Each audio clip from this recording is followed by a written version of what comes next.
Perhaps you were born a slave. You do not remember the fate that shaped us. We were a people of the sea, voyagers and traders. Our islands were not prosperous, and we spent our days fishing and sailing. I was an apprentice to the cult of Dagon. But then came the great cataclysm. The world shook, and our islands exploded in fire and chaos. Then, slowly, they began to sink beneath the waves. The dark water came, lapping, unstoppable, inevitable. The ocean, once our ally, now claimed all that we were with an insatiable hunger. We gathered what boats and wreckage we could, and we fled into the west. The trials of the journey were long, and our people grew weary. We came to the shores of an inland sea, and built boats and rafts to cross it. There were islands there, at least 2 of which had been inhabited before our coming. Some of our people chose to stay, hoping to recreate the seafaring life that we had enjoyed before the cataclysm. But the water had betrayed us once, so many of us continued westward. A remnant of a remnant of a remnant.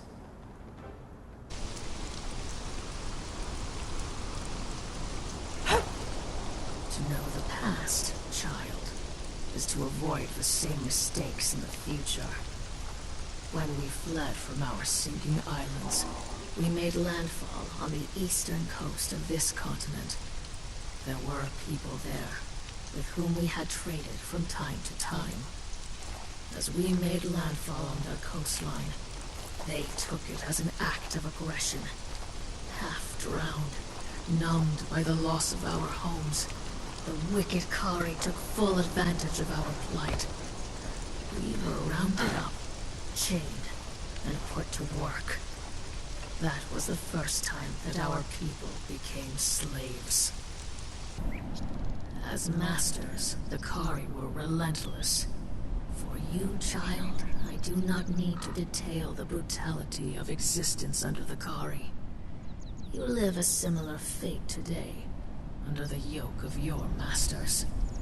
Needless to say, there were those of us who were versed in lore that was alien to the Kari. Our island civilization was far more advanced than theirs. If the war had been a fair one, we would have shattered them with our powers. As it was, some of us escaped. A remnant of a remnant, thousands strong. But all that remained of a mighty empire. We fled west, always into the west.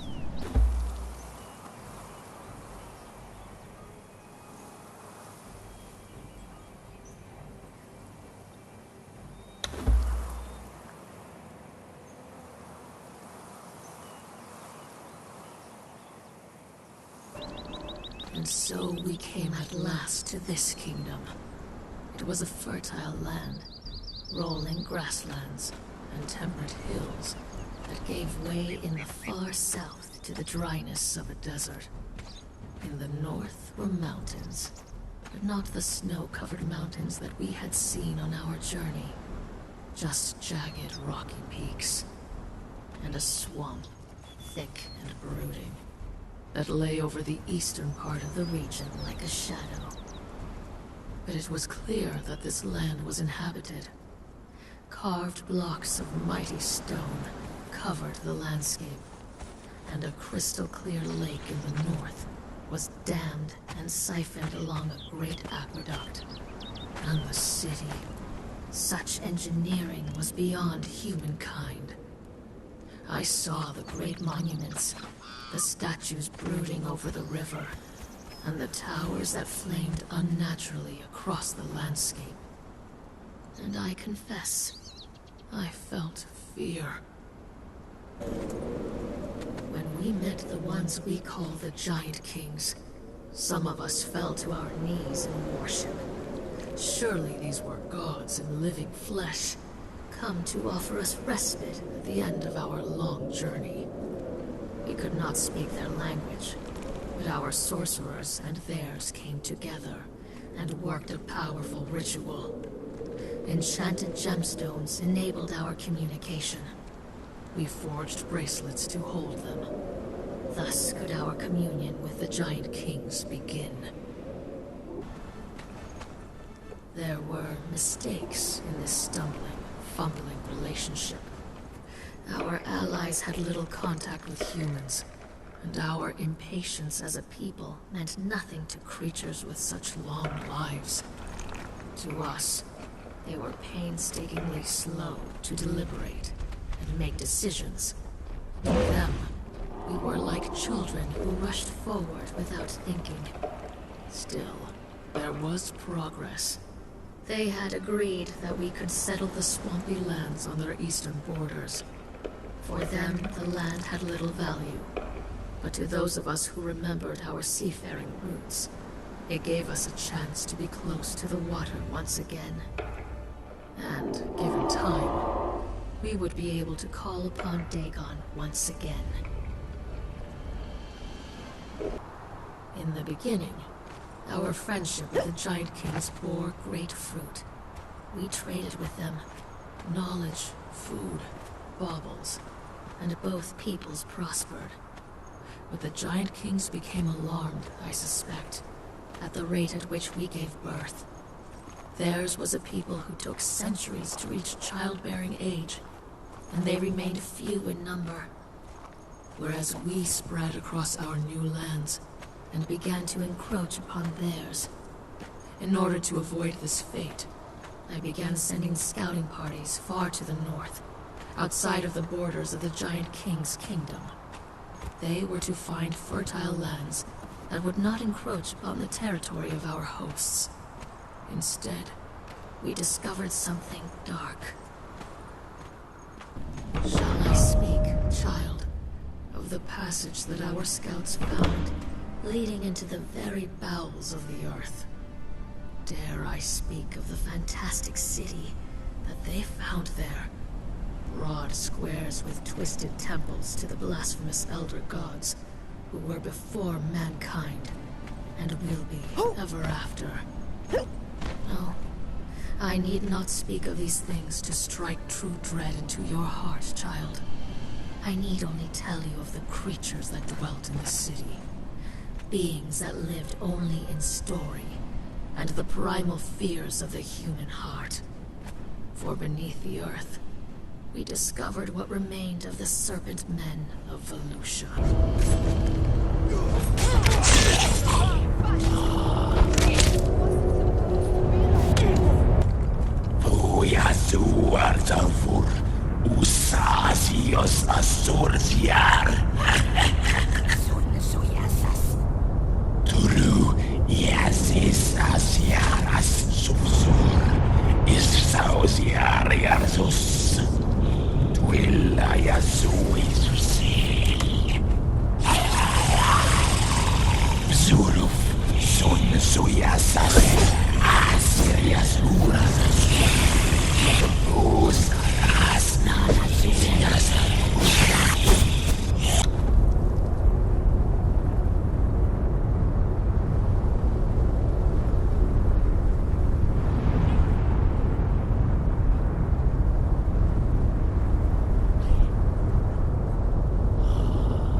Confronted the Giant Kings and the Triumvirate with their darkest secret, and they did not deny it.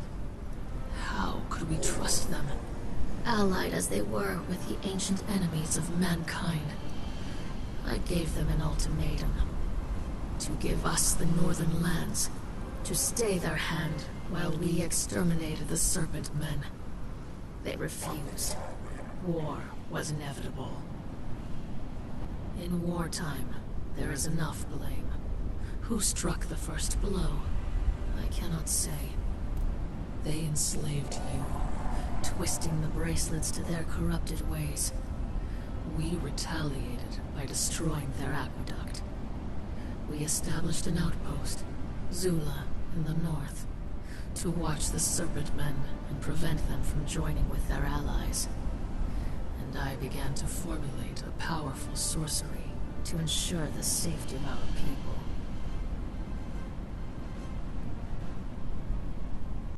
The war continues, child. I cannot say when it will end. You may not remember us. You may not have been born among us. But I urge you to join us. Resist. Sabotage the Giant Kings and their works. We are coming for you. You are not alone. You are not less than them. You can be free. You do not have to believe their lies. I have left these stones for you, my lost and misguided children. I have subverted their sorceries, so that only slaves of the bracelet can hear my message. I am the mother of your race. I am Secret Bearer, God Killer, Witch Queen. I will guide you. I will teach you, and when the time is right, I will free you.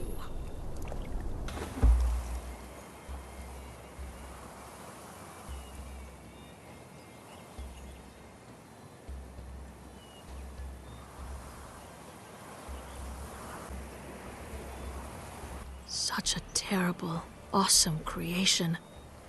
While I wore the mask, I was somebody else. I was something else. Such power and knowledge. I stood on an island in a vast ocean. I could see across the water in every direction. And that ocean was time. I am sorry. It is difficult to describe. All I have are fragments. Her memories evaporate from my mind like mists above the oasis. If you have questions, you must ask them quickly. My mind is leaking, purging itself of all traces of that woman. She knew so much about these bracelets we wear, about the Giant Kings and the ancient war, about the darkness that lurks in the volcano, and... Just ask, friend, before I lose the nerve to speak. The bracelets. She made them together with the Giant Kings. The bracelets were imbued with the power of 7 artifacts. The Witch Queen's mask, the diadem of the Giant Kings, the tears of 2 races, the shining trapezohedron, the star of the champion, the heart of the sands, and the black ring of Set. The bracelets were created to translate any language for the wearer, to allow swift movement around the Empire, and to allow communication and recording through the Lorestones. It was only later, when the war began, that the Queen suspected that the Giant Kings had included a death weave in the sorcery. Any who tried to flee their control were simply killed by the curse wall. Her people, the Lemurians, were the remnant of a desperate race. Her memories before the exiled lands are vague and confused. Flashes of an island kingdom sinking as the world heaves. A people being subjugated with fire and sorcery. An escape, and a long, treacherous journey into the West. I'm sorry, it's fading so quickly. I remember a daughter, Telleth, and a great betrayal, and a grandchild. She was a mother and a grandmother. She knew what it was to be a slave, and didn't want that for any of her people. She would stop at nothing to prevent it from happening again. Can you blame her? Her mind shies away from 2 things: her grandchild and what her people found in the volcano. Her grandchild was not truly human. Zoltar? He was a hostage or something else. Although tales persist of Tyros the Deathbringer, he was born of both races. Our blood mingled with theirs. The diadem of the Giant Kings was once worn upon the brow of the Priest King. He fell in battle with Tyros the Deathbringer in the battlefields of the north.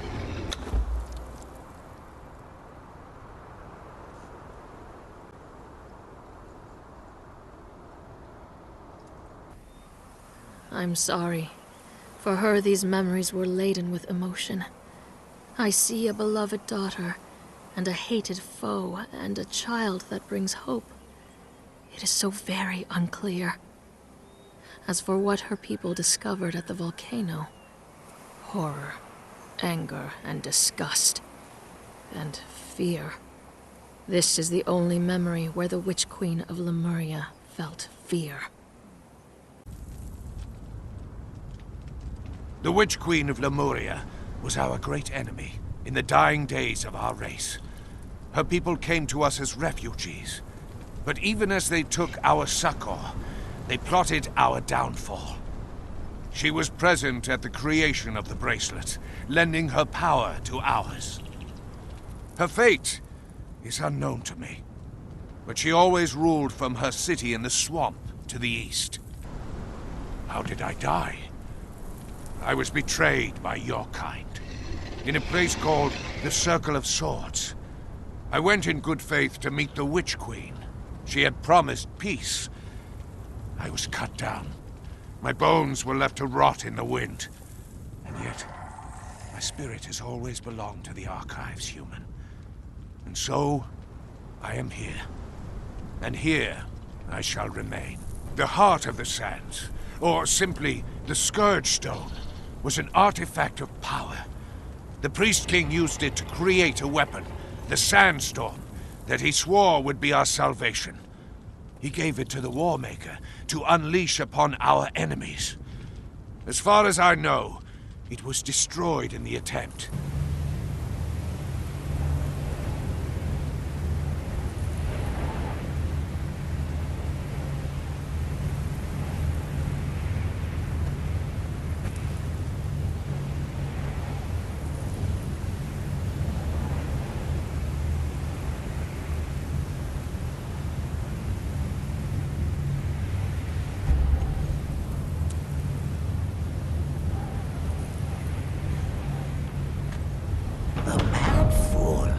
Wandering in a sandstorm. Eventually, a man happened along and said, "You mad fool, what are you doing in this sandstorm?" The mad fool replied, "Your turn to talk, fool." The sandstorm is a living thing, summoned from the ether by foul sorceries. Bound here by the same dark rituals.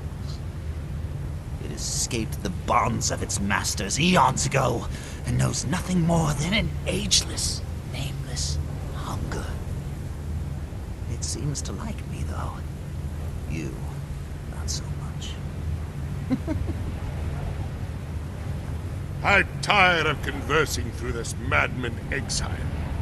I desire release from this plane of existence. Such is not within your power to grant without the Scourge Stone. The Scourge Stone was shattered when I was unleashed upon the world. Each piece was lost to time.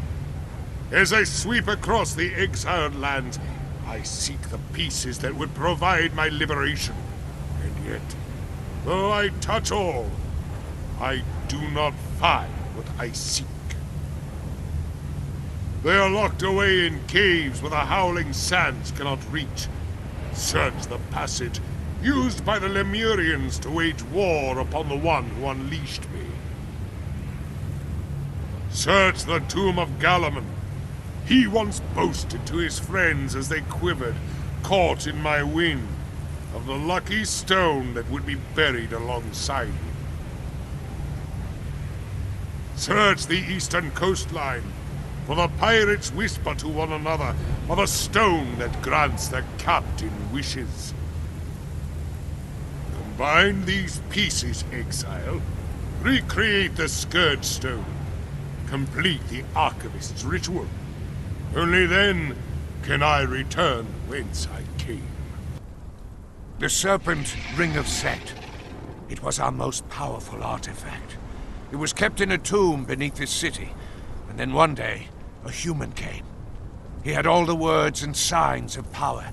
He passed through every ward and trap we had put in place. He took the Serpent Ring of Set, and he left. If you wonder why you wear the bracelet, wonder no more. It must have been this man who called himself Tohamon.